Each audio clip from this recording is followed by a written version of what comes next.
Students, हम पढ़ रहे थे डाइकोट स्टेम में एबनॉर्मल सेकेंडरी ग्रोथ, जिसमें से हम 3 पॉइंट पढ़ चुके हैं। पहला था कैम्बियम की जो पोजीशन होती है वो सामान्य हो लेकिन उसका बिहेवियर असामान्य हो। दूसरा, कैम्बियम की पोजीशन भी असामान्य हो और उसका बिहेवियर भी असामान्य हो। तीसरा पढ़ा था क्योंकि सामान्यतः जब भी सेकेंडरी ग्रोथ होती है तो सिर्फ एक ही कैम्बियम रिंग बनती है, लेकिन अगर एक से अधिक कैम्बियम रिंग बन रही हैं तो उसकी वजह से जो भी एबनॉर्मलिटी आती है सेकेंडरी ग्रोथ में तो उसे हम एबनॉर्मल सेकेंडरी ग्रोथ कहते हैं। तो 3 पॉइंट्स हम पढ़ चुके हैं। चौथा जो कारण है एबनॉर्मल सेकेंडरी ग्रोथ का वो है अंतराजाइलमी या अंतर्विष्ट फ्लोएम का निर्माण, फॉर्मेशन ऑफ इंटरजाइलरी या फिर इंक्लूडेड फ्लोएम।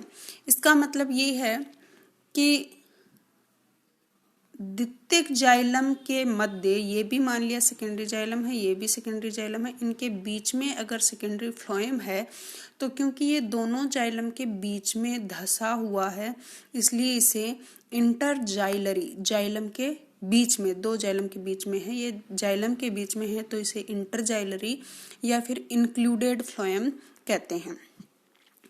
मतलब अगर ये जाइलम है और इस जाइलम के बीच में अगर सेकेंडरी जाइलम के बीच में सेकेंडरी फ्लोएम है, इंक्लूडेड पोजीशन में है, तो ये क्या है, एबनॉर्मल सेकेंडरी ग्रोथ है। तो ये हम 3 टाइप से होती है ये प्लांट्स में एबनॉर्मल सेकेंडरी ग्रोथ, किसकी वजह से, इंक्लूडेड फ्लोएम की वजह से।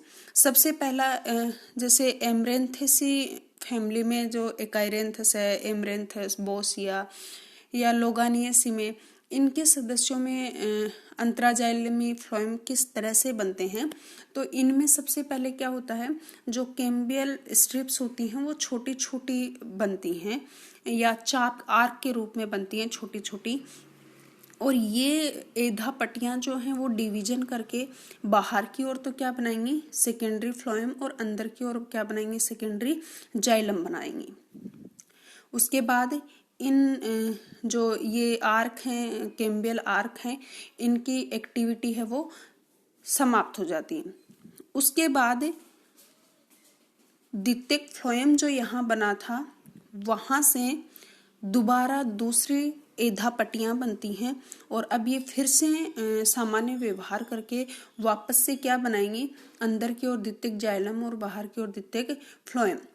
तो अब क्या हुआ, यहाँ क्या है, द्वितीयक जाइलम बना है और यहाँ द्वितीयक फ्लोएम बना था। अब इस द्वितीयक फ्लोएम से फिर से क्या बन गई है, यहाँ पे कैम्बियल स्ट्रिप्स बन गई हैं एक्टिव होकर के, और यहाँ ये फिर से क्या बनाएंगे, अंदर की ओर द्वितीयक जाइलम और बाहर की ओर सेकेंडरी फ्लोएम। तो यहाँ सेकेंडरी फ्लोएम बन गया, यहाँ सेकेंडरी जाइलम बना, इधर भी सेकेंडरी जाइलम है और बीच में यहाँ क्या बना, सेकेंडरी फ्लोएम। तो ये फ्लोएम क्योंकि सेकेंडरी जाइलम के बीच में इंक्लूडेड फॉर्म में है तो इसे हम कहते हैं इंक्लूडेड या इंटरजाइलरी फ्लोएम। ये फीफर नामक साइंटिस्ट ने ऐसे फ्लोएम को कंसेंट्रिक टाइप भी कहा है, क्योंकि कंसेंट्रिक किसे कहा, क्योंकि यहाँ सेकेंडरी फ्लोएम है और उसके दोनों तरफ क्या है, सेकेंडरी जाइलम। तो एक तो ये इसका पैटर्न होता है। दूसरा, जैसे लेप्टिडिनिया, कोम्ब्रिटम, सालोडोरा पर्सिका, इनमें क्या होता है, एधा पट्टी द्वारा वही अंदर की ओर क्या बनता है, सामान्यतः सेकेंडरी जाइलम और बाहर की ओर क्या बनता है, सेकेंडरी फ्लोएम। लेकिन लेप्टिडिनिया और सालोडोरा पर्सिका, इनमें क्या होता है, अंदर की ओर सेकेंडरी जाइलम बनने के स्थान पे वहां पे क्या बन जाता है, सेकेंडरी फ्लोएम। सामान्यतः सेकेंडरी जाइलम बनना चाहिए था अंदर, लेकिन क्या बन गया है, उसकी जगह सेकेंडरी फ्लोएम बन जाता है।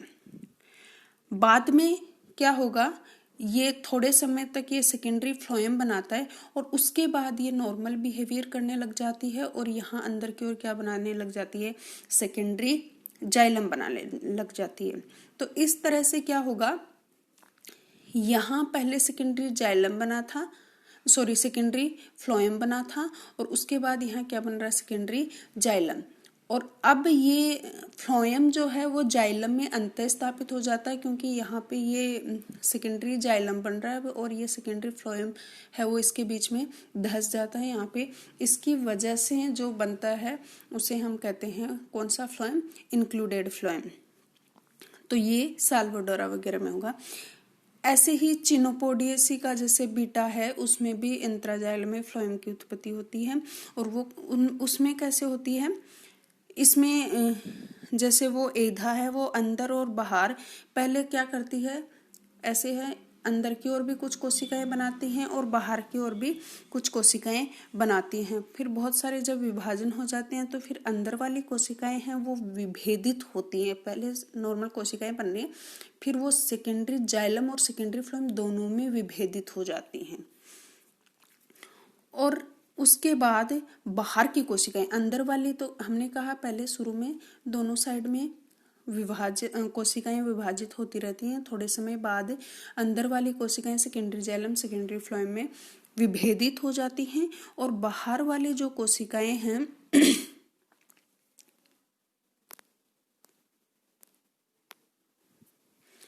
और बाहर वाली कोशिकाएं क्या करती हैं, वो एधा का निर्माण करेंगे वापस से, और एधा का निर्माण करके जैसे हमने कहा ये चिनोपोडियेसी में क्या होता है, यहाँ अंदर की ओर भी कोशिकाएं हैं और बाहर की ओर भी कोशिकाएं हैं। अंदर वाली सेकेंडरी जाइलम सेकेंडरी फ्लोएम में विभेदित हो गई हैं, और बाहर वाली जो कोशिकाएं हैं वो किस में विभेदित होती हैं, वो एक नई एधा और बना लेती हैं। पहले वाली इसकी एक्टिविटी समाप्त हो जाती है और बाहर की कोशिकाएं नई एधा बनाएगी, और ये नई एधा भी पहले की तरह ही करेगी, ये भी बाहर की ओर और अंदर की ओर कोशिकाएं बनाएंगी, और ये फिर से विभेदित होकर के सेकेंडरी जाइलम सेकेंडरी फ्लोएम। अब यहाँ जो ये सेकेंडरी जाइलम बनता है वो सेकेंडरी फ्लोएम के ऊपर आता है, और इस तरह से ये फ्लोएम है वो इसमें अंतःस्थापित हो जाता है, और इसे भी हम क्या कहते हैं, इंक्लूडेड फ्लोएम कहते हैं। तो इस तरह से इंटरजाइलरी फ्लोएम की वजह से एबनॉर्मल सेकेंडरी ग्रोथ होती है। अब ये इंटरजाइलरी फ्लोएम है वो जो जीरोफिटिक प्लांट्स होते हैं उनमें लंबे सूखे काल में भी ये सक्रिय रहते हैं, एक्टिव रहते हैं, जबकि दूसरे जो भी टिश्यूज होते हैं वो जब बहुत ज़्यादा समर ड्रोट टाइम आता है उस टाइम वो निष्क्रिय हो जाते हैं। और ये जो इंक्लूडेड फ्लोएम है वो इस लॉन्ग समर ड्रॉट में भी उन बर्ड्स को भोजन पहुंचाने का काम करते हैं जो जब भी फेवरेबल कंडीशंस आती हैं तो फिर ये क्या करते हैं, नई जो शाखाएं जो ब्रांचेज बनती हैं उनमें डेवलप होती हैं, ये नई ब्रांचेज बनाने का काम करती हैं। अब ये साल्वाडोरा में जैसे सबसे बाहर क्या इसके स्टेम में क्यूटिकल है, फिर एपिडर्मिस है, फिर इसका कॉर्टेक्स है, कॉर्टेक्स में ये हाइपोडर्मिस है और जनरल कॉर्टेक्स है, इसमें ये क्लोरेनकाइमा है, और यहाँ ये मंड आच्छद या एंडोडर्मिस है, ये तो ये हो गया कॉर्टेक्स। फिर ये पेरिसाइकल है जिसमें अस्टिल कोशिकाएं हैं, और यहाँ देखो ये एधा है, इस एधा ने पहले क्या बनाया, अंदर की ओर सेकेंडरी जाइलम की जगह यहाँ सेकेंडरी फ्लोएम बना दिया था, और उसके बाद ये थोड़े समय बाद नॉर्मल बिहेव करने लगती है और सेकेंडरी जाइलम बना लेती है, क्योंकि वास्तव में बाहर की ओर अंदर की ओर सेकेंडरी जाइलम में बनता है। तो इस तरह से ये वाले फ्लोएम हैं वो इंक्लूडेड हो जाते हैं, अंतर्विष्ट हो जाते हैं द्वितीयक जाइलम में। तो ये है साल्वाडोरा में एबनॉर्मल सेकेंडरी ग्रोथ। उसके बाद लास्ट है कि अंतराजाइलमी काग का निर्माण होने से भी एबनॉर्मल सेकेंडरी ग्रोथ होती है। अंतराजाइलमी काग नाम से ही पता चल रहा है, दो जो सेकेंडरी जाइलम है उनके बीच में अगर फेलोजन या काग इस तरह का निर्माण हो जाता है, काग का निर्माण हो जाता है, तो उसे हम कहते हैं अंतराजाइलमी काग। तो इसमें जैसे आर्टिमिस या ट्राइडेंटाटा में देखें तो इसमें क्या होता है, इस प्रकार का ये अंतराजाइलम काग पाया जाता है।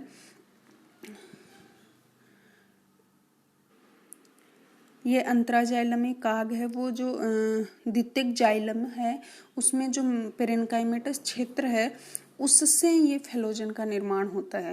मतलब द्वितीयक जाइलम है और उसी के बीच में, क्योंकि हमने कहा था जाइलम के 4 कंपोनेंट होता है जिसमें एक होता है पेरेन्काइमा, तो उस पेरेन्काइमा से किसका फॉर्मेशन हो जाता है, फेलोजन का फॉर्मेशन हो जाता है और उससे सेकेंडरी ग्रोथ होती है। तो वो एबनॉर्मल है, क्योंकि वास्तव में ये जो फेलोजन या कागेदा होती है वहाँ कहाँ बनती है, एक्स्ट्रा स्टीलर रीजन में उसका फॉर्मेशन होता है, लेकिन यहाँ पे सेकेंडरी जाइलम के बीच में बन रही है, इसलिए एबनॉर्मलिटी है ये। और चिरस्थायी अंग जो होते हैं, पेरिनेटिक ऑर्गन्स होते हैं, उनमें जो इनकी उपस्थिति है वो सूखे की स्थिति को ओवरकम करने में हेल्प करती है। Thank you.